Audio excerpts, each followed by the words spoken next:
जो प्रश्न करता थे कि कई बार आपसे सुना है कि भगवत प्राप्ति बड़ी सरल है, भगवत प्राप्ति बड़ी सुलभ है, परंतु मुझे लगता है कि जिंदगी में अगर कोई कठिन काम है तो भगवत प्राप्ति है।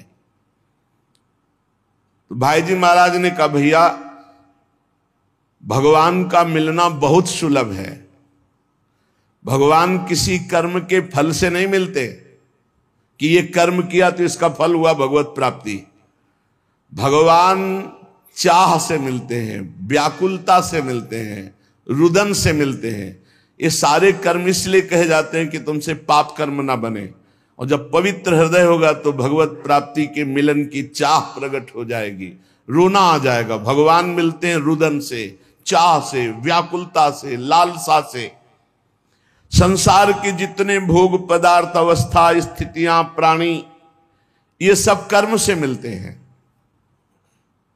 जैसा आप कर्म करोगे वैसा पदार्थ मिलेगा, वैसे व्यक्ति का संयोग मिलेगा, वैसे सुविधा मिलेगी, वैसे ही असुविधा मिलेगी, वैसे ही आपको तिरस्कार, अपमान, जैसा कर्म करोगे। लेकिन भगवत प्राप्ति कर्म का फल नहीं है।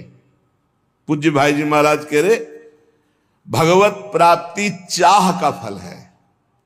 वो संत संग से, शास्त्र स्वाध्याय से, नाम जप से, भाई जी उसका भाव लिख रहे, नाम जप से, सत्संग से, शास्त्र स्वाध्याय से हमारे संसार की चाह हटे और भगवान की चाह प्रकट हो जाए। पक्का जिस दिन ऐसी चाह हो जाएगी अब जिया नहीं जा रहा, उसी दिन भगवान अनुभव में आ जाते हैं, नेत्रों के सामने आ जाते हैं, पक्का। संसार की प्रत्येक स्थिति, अवस्था, पद प्रतिष्ठा, इसमें कर्म है, इसमें कर्म है। आपका कर्म आपको स्थिति प्रदान करेगा, सांसारिक पद प्रतिष्ठा, लाभ, लौकिक, पारलौकिक। सांसारिक पद प्रतिष्ठा, धन संपत्ति केवल चाह से नहीं पूर्ति होती। धन की चाह, मन की चाह, मान की चाह, अधिकार की चाह, सब कर रहे हैं। मन की चाह ये मिल जाए, वो मिल जाए, मिल रहा है क्या? मिलेगा उन्हीं को जो वैसे सुकृत वाले कर्म किए हैं। रात दिन सब चाह में ही फंसे हुए हैं, परंतु सबकी चाह नहीं पूर्ति होती। संसार की चाह से निराश होकर भगवान की चाह मात्र करने से भगवान की प्राप्ति हो जाती है। कठोर परिश्रम कर लो धन की चाह पूर्ति करने के लिए, कठोर परिश्रम कर लो, पर पूर्व सुकृत नहीं है तो तुम धनवान नहीं बन सकते हो। लेकिन थोड़ा सा प्रयत्न करो भगवान नाम जप करके भगवान की प्राप्ति के लिए, ईमानदारी से बुरे कर्मों का त्याग, अभी आनंद की अनुभूति, अभी विकलता जागृत हो जाए भगवान से। आपने जितनी धन की चाह की, कभी भगवान की ऐसी चाह की?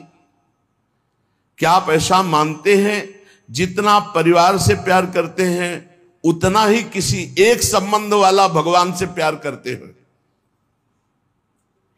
भगवान से एक संबंध वाला, जैसे माता से, जैसे पिता से, वैसे गाढ़ प्रेम भी, जैसे धन की चाह, जैसे प्रियजनों का संबंध, इतना भगवान से मानते हैं। तो उनका सत्य तो यह है कि ऐसा नहीं है। तो कैसे मिल जाए भगवान तुम्हें?